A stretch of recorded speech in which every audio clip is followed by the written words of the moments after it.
Alhamdulillah. Wassalatu wassalamu ala Rasulillah wa ala alihi wa sahbihi wa mawala. Asyhadu an la ilaha illallah wahdahu la syarikalah wa asyhadu anna Muhammadan abduhu wa rasuluhu la nabiyya ba'dah.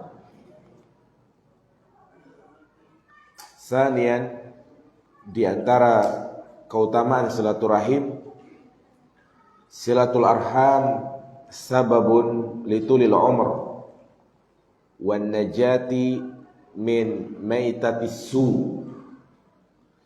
Silaturahim menjadi sebab panjangnya umur dan selamat dari kematian yang buruk, terhindar dari su'ul khotimah, suatu keadaan yang kita takutkan dan kita berharap meninggal di atas husnul khotimah. Nah, salah satu caranya adalah dengan menjalin tali silaturahim. Apa kata Nabi? Silaturahim wa husnul jiwar au husnul khuluq yu'ammirani diyar wa yazidani fil a'mar. Silaturahim, berbuat baik kepada tetangga, ya, memiliki akhlak yang baik, maka ini memakmurkan rumah, yakni rumahnya menjadi berkah dan menambah umur. Juga Nabi mengatakan, man sarrahu ayyumadda lahu fi umri wa yuwassa' lahu fi rizki wa yudfa' anhu maitatas su falyatakillah wal yasil rahimahu.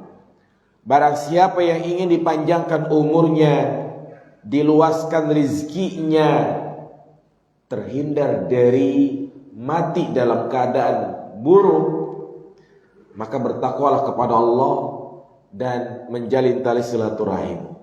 Subhanallah. Jadi ini keutamaan yang sangat luar biasa. Ya, kita semuanya tahu tanda-tanda meninggal di atas husnul khotimah. Dan kita semua memiliki harapan yang sama, bagaimana agar kita meninggal di atas husnul khotimah. Nah, salah satu kiat agar kita wafat di atas husnul khotimah adalah ini: sering-sering berbuat baik kepada kerabat. Ya, jadi jangan perhitungan kepada kerabat.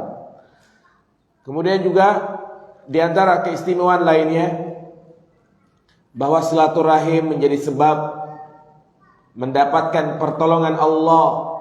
Allah akan menjaganya, menolongnya, dan memberikan taufik kepadanya. Lihat bagaimana yang dialami oleh Nabi SAW. Kisah yang sangat masyhur. Di awal-awal Nabi mendapatkan wahyu, saat itu beliau berada di Gua Hira. Karena melihat kondisi bangsa Arab yang sangat buruk, melakukan kesyirikan yang menyalahi fitrah, maka Rasulullah pun bersemedi menyendiri ke Gua Hira. Gua Hira berada di Jabal apa jemaah? Jabal Nur atau Jabal Sur? Gunung apa? Gunung Sur atau Gunung Gede? Jabal Nur. Nah, Jibril datang mendekap Nabi, ya, maka Nabi pun ketakutan. Maka Nabi pun pulang menemui Khadijah seraya mengatakan, "Zammiluni, zammiluni." Selimuti aku, selimuti aku. Maka fazammiluhu hatta dhahaba anhu raw. Khadijah melihat kondisi suaminya dalam keadaan gelisah, dalam keadaan seperti ini, udah langsung ambil selimut dan menyelimuti Nabi. Kagak banyak bertanya, "Wahai suamiku, apa yang terjadi pada dirimu?" Ya, kadang kan kalau suami panik sampai rumah, "Ada apa? Kenapa?" Ya kan? Tapi Khadijah membiarkan Nabi tenang dulu, biar tidur terlelap. Nanti juga bangun tidur pasti cerita. Begitu. Maka Rasulullah pun setelah bangun mengatakan laqad khasyitu an ala nafsi. Aku sangat mengkhawatirkan atas diriku. Maka apa kata Khadijah? Kalla wallahi la yuzikallahu abada. Subhanallah. Ini istri yang selalu bisa melihat kondisi suaminya, menghibur, menenangkan, bukan malah manas-manasin, bukan malah memprovokasi. Maka apa kata Khadijah? Tidak ada terjadi apa-apa denganmu. Allah tidak akan menyengsarakanmu. Kenapa? Innaka latasilur rahim. Karena engkau adalah orang yang terkenal menjalin tali silaturahim. Wa tahmilul kalla, dan menanggung beban, yakni menolong orang-orang yang susah. Wa taksibul maqdum, membantu fakir miskin. Wa tukrid dhaif, memuliakan tamu. Wa ta'inu ala nawabil haq, dan menolong orang-orang yang dalam kesusahan. Nah, di sini Khadijah mengatakan Allah tidak akan menyengsarakanmu. Kenapa? Karena engkau termasuk orang yang menjalin tali silaturahim. Berarti menunjukkan kepada kita bahwa berbuat baik kepada kerabat ini menjadi sebab Allah tidak akan menyengsarakan dia. Allah akan menolong dia. Subhanallah. Nah, kemudian di antara keutamaan lainnya, silaturahim sababun lidukhulil jannah, sebab masuk ke dalam surga, yang menjadi harapan setiap manusia. Puncak kenikmatan, tidak ada kenikmatan yang hakiki daripada kita masuk ke dalam surga. Puncak kesuksesan, sukses di dunia dengan banyaknya harta itu tidak akan abadi. Makanya Allah katakan faman zuhziha 'anil nar wa udkhilal jannah faqad faz. Barang siapa yang terhindar dari neraka, dimasukkan ke dalam surga, maka itu adalah puncak kesuksesan. Apa di antaranya? Menyambung tali silaturahim. Apa kata Allah mensifati penduduk surga dalam surat Ar-Ra'd ayat 21 sampai 24? Walladzina yasiluna ma amarallahu bihi ayyusal wa yahsawna rabbahum wa yakhafuna su'al hisab. Orang-orang yang menyambung yang Allah perintahkan untuk disambung, yaitu berbuat baik kepada kerabat, dan mereka takut kepada Allah, dan mereka takut tentang keburukan hisab. Kemudian apa kata Allah? Ulaika lahum uqbad dar. Mereka akan mendapatkan balasan yang luar biasa, itu berupa surga. Jannatu 'adnin yadkhulunaha wa man shalaha min abaihim wa azwajihim wa dzurriyyatihim. Subhanallah. Jadi salah satu jalan menuju surga adalah dengan berbuat baik kepada kerabat.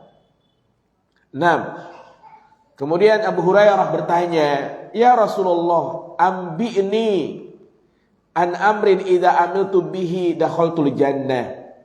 Semangatnya para sahabat. Mereka bertanya tentang surga, "Wahai Rasulullah, habarkan kepadaku tentang suatu amalan yang apabila aku amalkan bisa memasukkanku ke dalam surga." Apa kata Nabi? Afshis salam, tebarkanlah salam. Wad'imit ta'am, berikanlah makanan. Wasolil arham, sambunglah tali silaturahim. Wasolli bil lail wan nas niyam, bangunlah salat malam di saat manusia tidur terlelap. Tadkhulul jannata bisalam, engkau akan masuk surga dengan selamat. Dan juga di antara keutamaan lainnya, silatul arham min ahabbil a'mali ilallah wa min afdolil a'mal, amalan yang paling dicintai oleh Allah, amalan yang paling utama. Subhanallah. Inilah kadang kita tertipu melakukan amalan yang tidak lebih utama, meninggalkan yang paling utama. Dia royal dengan teman-temannya, dia bersedekah untuk menyumbang masjid, membantu fakir miskin, iya itu baik. Tetapi kalau ternyata dia tidak peduli dengan kerabatnya, maka sama saja dia meninggalkan peluang surga bagi dia. Nah, maka jangan sampai ada hasad antara kita dengan kerabat. Ketika misalnya sepupu, ponakan, atau siapapun dia yang mungkin selevel dengan kita, seumuran, kita mendengar dia sudah menyelesaikan S1, kemudian sudah menyelesaikan S2, S3 misalnya, sementara kita mungkin baru lulus SD misalnya, maka kita pun harus ikut bahagia. Jangan ngiri sama dia, ya, karena kadang hasad itu muncul di dalam hati ini. Apalagi kalau ternyata ya sepupu atau ponakan kita atau mungkin siapa saja ekonominya lebih tinggi dari kita, pasti akan ada rasa iri, ya. Tapi hendaknya kita berusaha untuk menjauhinya. Makanya Ibnu Taimiyah mengatakan, ma khalal jasadu minal hasad. Tidak akan lepas seseorang dari namanya hasad. Walakinnal la'im, yang tercela adalah ya dia berusaha untuk menampakkannya. Ya. Makanya tanda keimanan di mana dia merasa bahagia ketika saudaranya mendapatkan apa? Kebahagiaan, kenikmatan. Ya. Bukan malah kita sempit hati ini, gelisah. Makanya orang yang hasad tidak akan bahagia hidupnya. Nikmat yang dia dapat hampa, dunia yang luas sempit bagi dia. Ya. Nah, justru ketika ada saudara kita yang dia mendapatkan kenikmatan, kita ucapkan selamat. Ya, ini amalan yang paling baik kata Nabi. Ketika ada seorang bertanya, ya Rasulullah, ayyul a'mali ahabbu ilallah? Amalan apa yang paling dicintai oleh Allah? Imanun billah, iman kepada Allah. Kemudian apa lagi? Silaturahim, menyambung tali silaturahim. Nah, dan juga pesan Nabi, ya Uqbah, wahai Uqbah, sil man qata'aka, sambunglah orang yang telah memutusmu. Wa'ati man haramaka, dan berikanlah kepada orang yang pelit. Wa'arid amman zolamaka, dan berpalinglah dari orang yang menzolimi. Ya, jadi terhadap orang yang pelit kita baikin dia agar hatinya terenyuh, agar hatinya sadar. Ini menjadi faedah penting bahwasanya membalas keburukan dengan apa? Kebaikan, bukan membalas keburukan dengan keburukan. Orang yang sombong bukan kita sombongin lagi. Ya. Nah, jadi itu subhanallah keutamaan menjalin tali silaturahim. Karena itulah sebagai nasihat buat kita semua, hendaknya kita tundukkan ego. Ya, jangan sampai kita punya sifat gede ambek, baperan. Jadilah orang yang pertama untuk memulai kebaikan. Jangan kita merasa lebih tua ataupun merasa lebih muda. Ingat, yang mengalah bukanlah yang kalah. Yang kuat adalah yang bisa menahan emosinya, yang bisa menundukkan egonya. Itulah orang yang mulia di sisi Allah Subhanahu wa ta'ala. Bagi siapa saja di antara kita yang mungkin punya masalah dengan adiknya atau kakaknya atau dengan tetangganya, hendak dia mulai memperbaiki lagi. Ya, jangan sampai penyesalan itu hinggap kepada diri kita ketika salah satu di antara kita ada yang meninggal dan masih punya masalah dengan orang lain. Nah, itulah mungkin yang bisa kita sampaikan ya tentang perintah untuk menjalin tali silaturahim. Insyaallah di pertemuan berikutnya kita akan bahas hak yang ke-10, yaitu hakul yatim. Hak-haknya anak yatim dan anjuran untuk menyantuni anak yatim. Nah, baik, saya kira cukup. Semoga bermanfaat. Subhanakallahumma wa bihamdika asyhadu an la ilaha illa anta astaghfiruka wa atubu ilaik. Assalamualaikum warahmatullahi wabarakatuh.